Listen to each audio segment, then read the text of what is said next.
भर पावसात घरकुल लाभार्थी कुटुंबासह उघड्यावर, हप्ते रखडल्याने संताप. अनंत घाणे यांची चौकशीची मागणी. अकोले तालुक्यातील आदिवासी भागासह भंडारदरा परिसरातील मुर्शेद व वारंगुशी गावातील पंतप्रधान आवास योजनेचे लाभार्थी अर्जुन बुधा गांगड, विष्णू उभे, विजय लोहरे, प्रकाश आसवले आणि तुकाराम किसन घाणे सह घरकुलाचे पुढील हप्ते न मिळाल्याने भर पावसात कुटुंबासह उघड्यावर राहण्याची वेळ आली आहे. जुन्या पत्र्यांचा व प्लास्टिकच्या कागदांचा आधार घेत हे कुटुंब पावसापासून बचाव करत असून संबंधित विभागाच्या हलगर्जीपणामुळे अनेक गरीब कुटुंबावर ही वेळ आल्याचा आरोप करत समाजसेवक अनंत महादू घाणे यांनी तीव्र संताप व्यक्त केला आहे. मुर्शेद गावात पंतप्रधान आवास योजना, शबरी आवास योजना आणि रमाई आवास योजनेअंतर्गत अनेक घरकुलांना मंजुरी मिळाली आहे.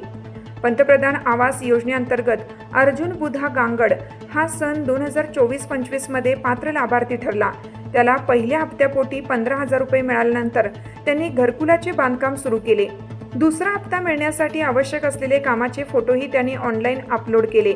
मात्र त्यानंतर अनेक वेळा कार्यालयात हेलपाटे मारूनही त्याला केवळ उडवाउडवीची उत्तरे मिळत असल्याचे सांगितले जात आहे. वरून पैसे आले नाहीत, पैसे आले की टाकतो असे सांगून अधिकाऱ्यांकडून वेळकाढूपणा केला जात असल्याचा आरोप लाभार्थ्यांनी केला आहे. या घरकुलांच्या चौकशीसाठी गटविकास अधिकारी रावसाहेब देशमुख किंवा वरिष्ठ कार्यालयातील कोणतेही अधिकारी गेल्या 1-2 वर्षात मुर्शेद गावात आले नसल्याचे संबंधित रोजगार सेवक यांनी स्पष्ट सांगितले. शासनाचे केंद्र सरकारचे घरकुल योजनेची 3-13 वाजल्याची दिसत आहे. स्वतःकडे असलेल्या पैशातून बायकांचे मंगळसूत्र मोडत आणि हप्त्याच्या आशेवर दुकानदारांकडून उधारीवर बांधकाम साहित्य घेऊन त्यांनी घराचे काम सुरू ठेवलं. मात्र आता त्यांच्याकडील पैसे पूर्णपणे संपले असून दुकानदार उधारीची मागणी करत आहेत. परिणामी अपूर्ण घराच्या जागेवरच जुन्या पत्र्याचा व प्लास्टिकच्या कागदांचा आधार घेत त्याला कुटुंबासह राहावे लागत आहे. विशेष म्हणजे मुर्शेद गावातील काही लाभार्थ्यांची घरे पूर्ण न होता देखील त्यांना संपूर्ण हप्ते मिळाल्याचे, तर काहींनी केवळ पायाभरणीचे काम करून 2-2 हप्ते उचलल्याचे बोलले जात आहे.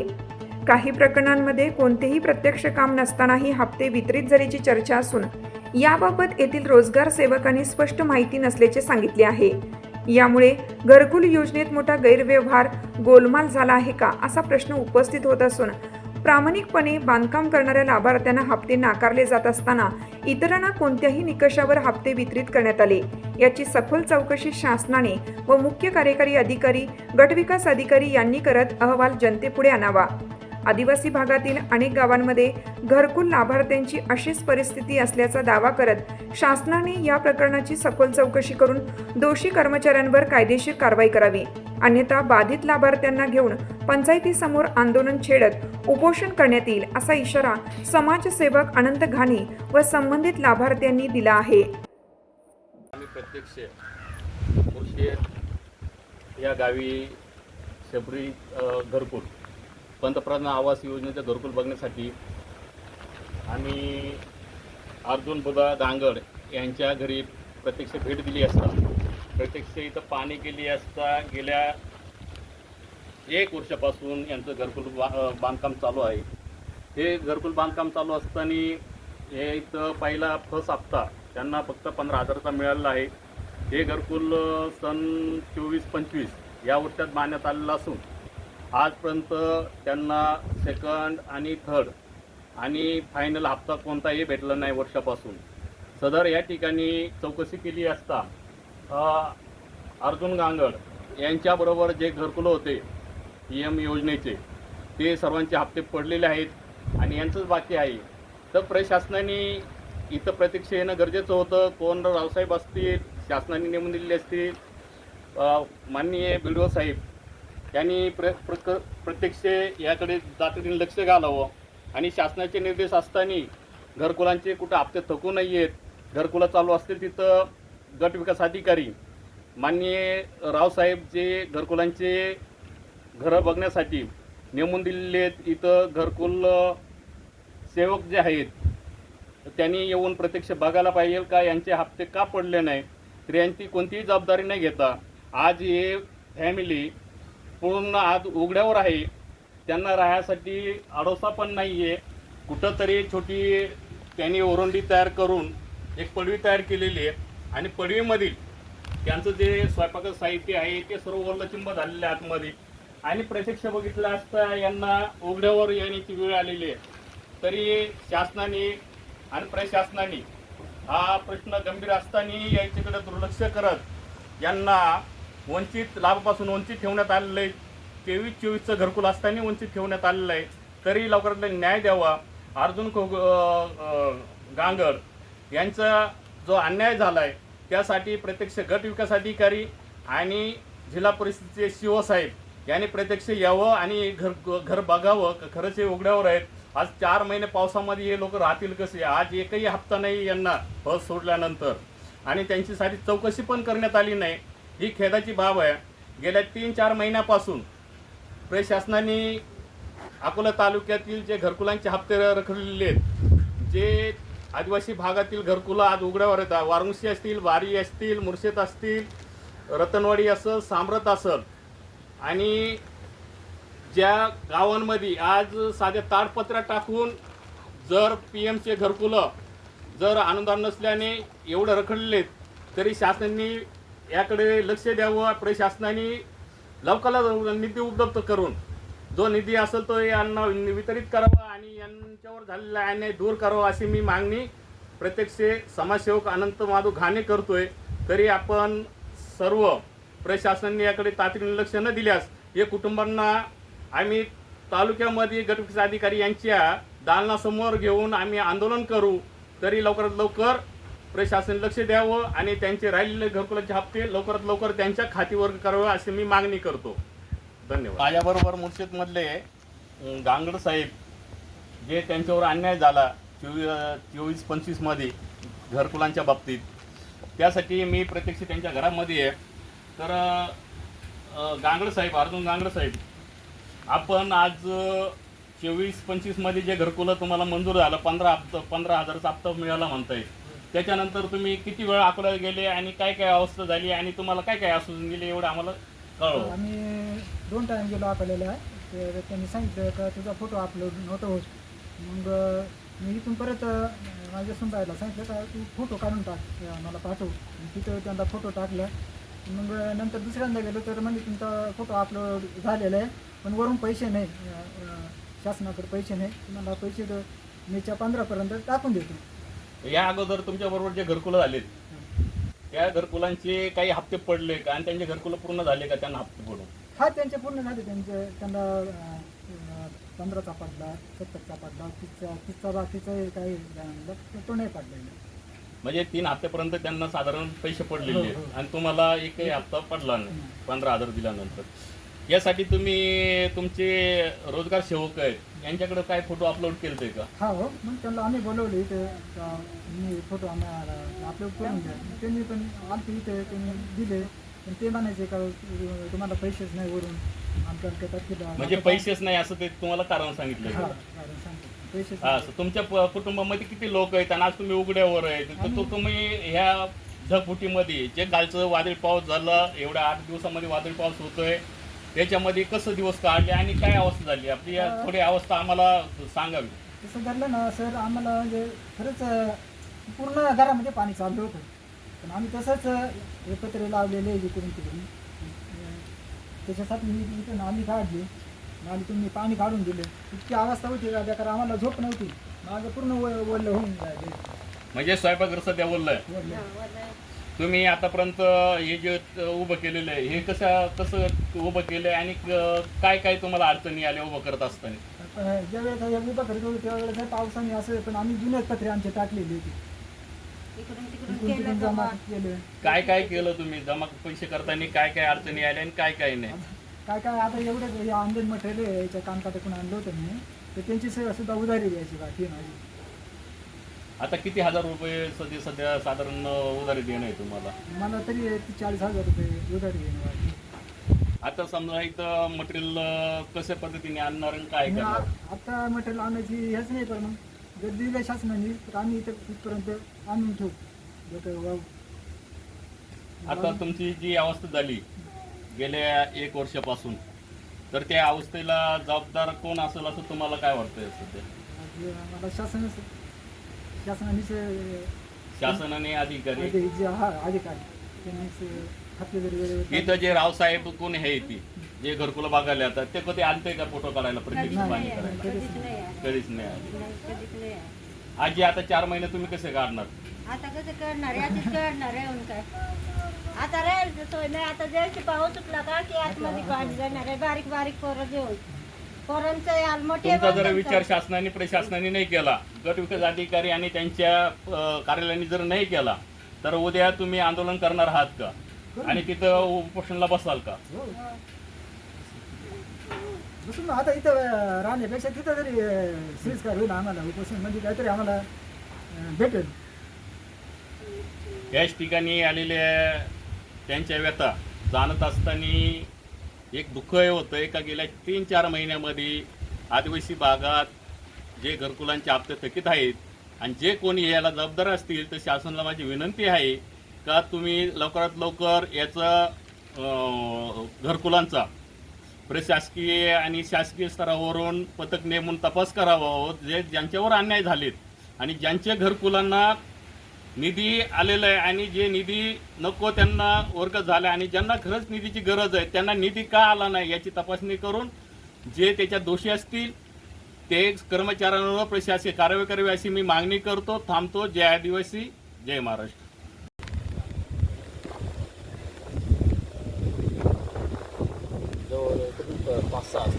शेबरीचे घरकुल. बरं, शेबरीचे घरकुल कोणाचे आपण राहिलेत आता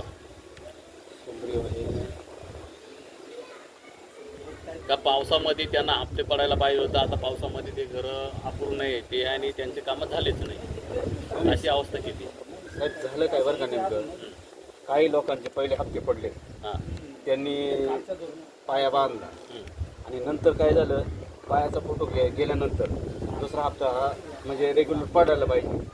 पण मग ज्यावेळेस पंचायत समितीला आम्ही तो फोटो पोहोचवला, तो अपलोड झाला इंजिनियरकडनं, तर परत त्यांच्याकडे जर मागणी केली तर त्यांचं असं म्हणणं आहे वरून आमच्याकडे निधी नाही, निधीचे हप्ते किती म्हणजे किती असं घरकुलांचं काम रखडलं आपल्याकडं?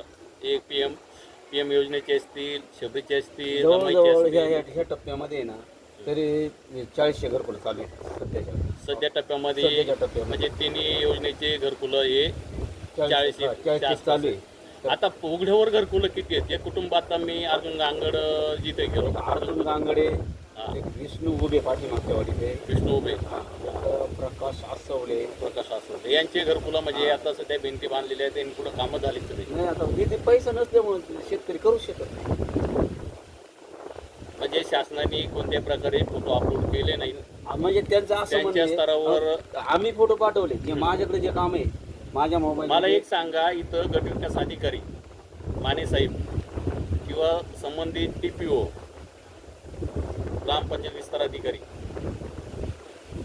किंवा तुमचे जे इंजिनियर आहे ते देशमुख हे किती वेळा इथं या घरकुलांसाठी पाहणी करण्यासाठी आले होते? तिथं देशमुख साहेब मला वाटतं एकच वेळेस येऊन गेलेले, वर्षभरामध्ये एक वेळा देशमुख आला आणि त्यांनी परत घरकुलांचा प्रश्न काय आहे कुठे हे बघितलं. पाठीमागं बघा ते कलेक्टर ते कोणीतरी आले होते. हां, मला वाटतं कलेक्टर नाही, सीओ साहेब आले त्यावेळेस देशमुख साहेब आले होते. म्हणजे आपले जिल्हा परिषदेचे मुख्य कार्यकारी अधिकारी हो त्याच वेळेस देशमुख यांना आले होते आणि त्याच्यानंतर देशमुखला तुम्ही फक्त फोटो देत आहे. त्यांनी फक्त ती फोटो डिमांड केली म्हणून काम म्हणजे प्रत्यक्ष जागा बघायला ते नाही, पाया आखायला आखलाकाने ते पाहणी करण्यासाठी नाही. तत्सम गट विकास अधिकारी सह त्यांचे कोणते कार्यालय आहेत ते तत्सम अधिकारी हे घरकुलं जे बघायची काम करायला पाहिजेत, घरकुलांचे मापं बघायला पाहिजे, ते कोणत्या प्रकारे ते करत नाही. हे सर्व तुम्ही ते फक्त आम्हाला आदेश रोजगार सेवक आहे ना, त्यांना ते आम्हाला सांगणार का ज्याचे पाय झाले ज्यांचे लेंथवर भिंती झाले ते फोटो पाठवून एवढंच काम आहे. मग आतापर्यंत मला सांगा, अर्जुन बुधा गांगर आता ते तुम्ही नाव घेतलं उभे आणि कासवले म्हणून नाव घेतले विजय लोरे. मला सांगा, या संबंधित व्यक्तींचे फोटो अपलोड केले आणि त्यांना बस हप्ता मिळाला, त्याच्यानंतर अपलोड करूनही त्यांना हप्ते मिळाले, त्यांच्याबरोबर असलेल्या घरकुलांचे हप्ते का मिळाले याचं काही उत्तर आहे का आपल्याला? नाही नाही, त्यांनी काही आम्हाला काय सांगितलं, आम्हाला ज्या पद्धतीनं निधी येतो शासनाकडे त्या पद्धतीने आम्ही वितरित नाही, करतो. ऐका ना, मला एक म्हणायचे, तुम्ही फोटो त्यांना रावसाहेबांना पाठवले, तो निधी आहे, तो कसा आला काय गेला, पण अर्जुनचं जर बस आपलंय, आसोल्यांचं बस आपलंय, तुम्ही आता नाव घेतलं त्यांचे बस आपले आणि शकत आपले आतापर्यंत नाही. मग ह्या लोकांनी जर तक्रार करून तुमच्याकडे लेखी तक्रार केली असतील, तोंडी केली असतील, तहसीलमध्ये आपल्या गटविकास अधिकाऱ्यांकडे केली असतील, मग याचं काम आपण तुम्ही करायला पाहिजे होतं का? पाठपुरावा करत बुवा त्यांच्याबरोबरचे लोकांचे हप्ते पडले, पहिला पडलाय, दुसरा पडलाय, तिसरा पडलाय आणि यांचा अजून दुसरा पण नाही, याची तुम्ही दखल घेतली नाही? मी जेव्हा त्यांच्याकडे गेलो, ज्या लोकांची कंप्लेंट घेऊ, तेव्हा त्यांनी सांगितलं की या लोकांचे फोटो अपलोड केलेले नव्हते. मग ते काम माझं नाही ना, ते कोणच आहे? रावसाहेब त्यांचं आहे. राजसाहेब मग ते अपलोड कोण करणार? देशमुख. की त्यांची चूक आहे. देशमुख हा, रावसाहेब. माझं काम काय आहे? इथं झालेल्या कामाचे फोटो म्हणजे याला सर्वस्वी जबाबदार आहे देशमुख आणि गट विकास अधिकारी आणि तसं त्यांच्या TPO. हो, ते त्यांच्या पातळीवर त्यांनी ते काम पेंडिंग का ठेवलं हे याचं उत्तर ते देतील. मी माझं काम केलं. कारण आजपर्यंत उघड्यावर कुटुंब आले, हे तुमचेच नाही तर आपल्या तालुक्यातील आदिवासी भागातील सर्व जनतेचं मरण केलं आहे. हो, शासनाचा निधी जो येतोय तो मागण्याची जबाबदारी प्रशासनाची, प्रशासनाने त्याचं काम करायला पाहिजे होतं, ते केलं नाही असा तुमचा स्पष्ट आरोप दिसतो. मी 3ही लाभार्थी पंचायत समितीला घेऊन गेलो होतो. साहेब, याच्या पाठीमागे जे घरकुलं झाले, यांचे हप्ते पडले, यांनी पहिल्यांदा घरकुलं बांधले, यांचे हप्ते का जमा होत नाही? त्यांनी सांगितलं शासनाकडून निधी नाही. अरे पण ज्यांचे अगोदर झालेले तुम्ही तो दुसऱ्यांना निधी का देतात? अगोदर यांना द्या ना. अशी तुम्ही मागणी केली. हो, अशी मी मागणी केली. त्यांनी काही तडजोड केली आधी? नाही, त्याने उत्तर दिलं नाही. आमच्याकडे आता सध्याच्या अवस्थेत निधी शिल्लक नाही, त्याच्यामुळे जेव्हा शासन आमच्याकडे निधी देईल तेव्हा तो आम्ही त्यांच्या अकाउंटला जमा करू, असं उत्तर तिथून मिळत आहे. किती लोकांच्या घराच्या पायात तयार आहेत? म्हणजे आता सध्या पाया तयार आहे, 3 कामं चालू आहेत, असे किती? पाया आता सध्या 1, 2 3 सध्याच्या अवस्थेत 3च आहेत, कारण पाऊस सुरू झाला. किती लोकांनी दुसरा हप्ता उचलला पण पाया किंवा भिंती बांधल्याच नाहीत? त्यांना हप्ते पडले, हा, असे किती लोक आहेत? साधारणपणे तरी 5-6 जण असतीलच. म्हणजे मला सांगा, पहिला हप्ता पडला आणि त्याच्यानंतर दुसरा पडला आणि तिसरा पडला, तरी त्यांचे पायाचे आहेत, त्यांनी पूर्ण कामं केली नाही, मग त्यांना हप्ते पडले. असे किती इथं व्यक्ती आहेत त्यांच्या गावामध्ये? 4 जण आहेत. म्हणजे त्यांनी कामं न करता त्यांना हप्ते पडले. म्हणजे त्याच्यामध्ये एक जणांनी असं केलं, घर अगोदर बांधलं आणि नंतर जेव्हा भिंतीची लेवल झाली तेव्हा त्याचा पहिला आणि मग त्याचे ते फोटो ॲडजस्ट करून आणि त्याचे ते हप्ते काढून दिले. बरं, पण बाकीच्यांचं ते माझ्या पातळीवरती नाही झालं, ते त्यांनी त्यांच्या पद्धतीनं. म्हणजे तिथं कुठंतरी आर्थिक तडजोड झाली असा स्पष्ट माझा स्वतःचा आरोप आहे, तुमचा पण नाही, आरोप माझा आहे. पण आरोप आहे. का तिथं कुठंतरी आर्थिक तडजोड झाली. हो. आर्थिक तडजोड झाल्यानंतर जे माणसाचं घर बांधलंय त्याला जर घरकुलाचे हप्ते भेटतात नंतर, आणि जे बिचारे गरीब आहेत, अर्जुन गांगडसारखी असतील, उभ्यांसारखी असतील, आसोली असतील, बाकीचे जे आहेत, त्यांना आर्थिक तडजोड न झाल्यामुळे कोणताही रुपया दिला गेला नाही असा हो, स्पष्ट नाही. आरोप दिसतो. असे बरेच लाभार्थी सापडले. का त्यांनी आर्थिक तडजोड करून, आणि साहेब काय होते बरं का, आर्थिक तडजोड करून त्यांनी हो, लाभ त्यांनी घेतला. त्यांच्या पातळीवरती केलेलं आहे. मी याच्या बाबतीत कुठल्याही लाभार्थ्याकडून मी रुपयाला सुद्धा बांधलेलं नाही, कारण आम्ही घेणार पण नाही. मी माझ्या पद्धतीनं मी जे काम करतोय, माझं स्वतःचं भाडं खर्च करतोय, मी तिथं जातोय.